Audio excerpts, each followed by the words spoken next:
Всем доброе утро, 16 августа, полседьмого, а солнышко еще не вышло.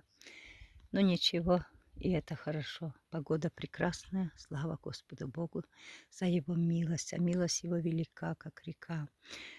Владыка Господи, Царю Небесный, Отец славы, Господа нашего Иисуса Христа, я преклоняюсь пред Тобою в молитве и прошении за всех моих драгоценных, за всех президентов земли. Прости нас, Господи, и помилуй. Прости нас, Господи, и помилуй за то, что, Господи, люди еще не осознали своего жизненного пути. Люди еще не осознали, для чего они живут на этой грешной земле. Живут себе, дай живут, не ведая, что ждет их впереди. Умоляю, Отец Вечности, обрати всех президентов земли на Твой святой путь. Во имя Иисуса Христа, Боже, дай им веру и духа премудрости, дай им осознать, для чего они живут и что они должны делать, Господи Боже.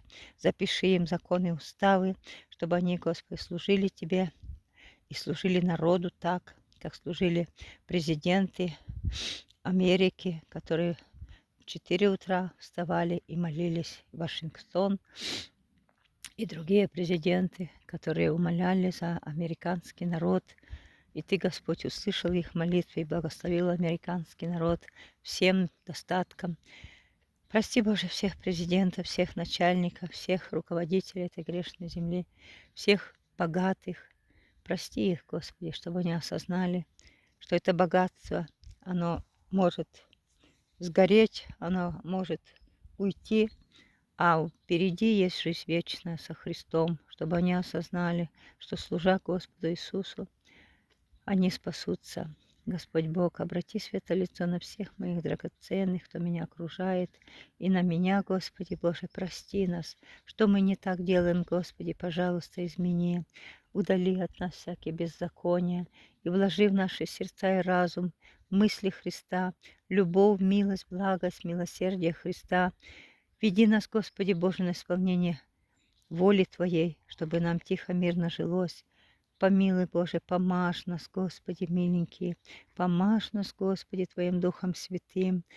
Запиши, Господи Боже, в сердцах наших все Твои указы, все Твои постановления, все Твои законы. Дай нам жажду по Тебе, дай нам желание читать Священное Писание и исполнять, чтобы нам тихо, мирно жилось, воспевая славу Тебе. Ибо Ты, Господь, сказал: пой Господу вся земля, чтобы люди не думали о своих проблемах, потому что проблемы решает только Господь Бог. Ибо написано: приносите все проблемы к Богу. Бог решает все проблемы. Поэтому, Господи миленький, я Тебя моляю, дай пожелания всем моим драгоценным, славить Твое святое имя, молиться, поклоняться, благодарить Тебя и воспевать Тебе благодарение за то, что мы живем. Великий Бог, великий Бог, великий Бог, когда на мир смотрю я, что сотворил Ты мощною рукой, на всех существ, которым мир даруя, питаешь Ты небесною рукой. Тогда поет Господь мой дух Тебе, как Ты велик, как Ты велик. Тогда поет Господь мой дух Тебе, как Ты велик, как Ты велик. Всем доброго дня.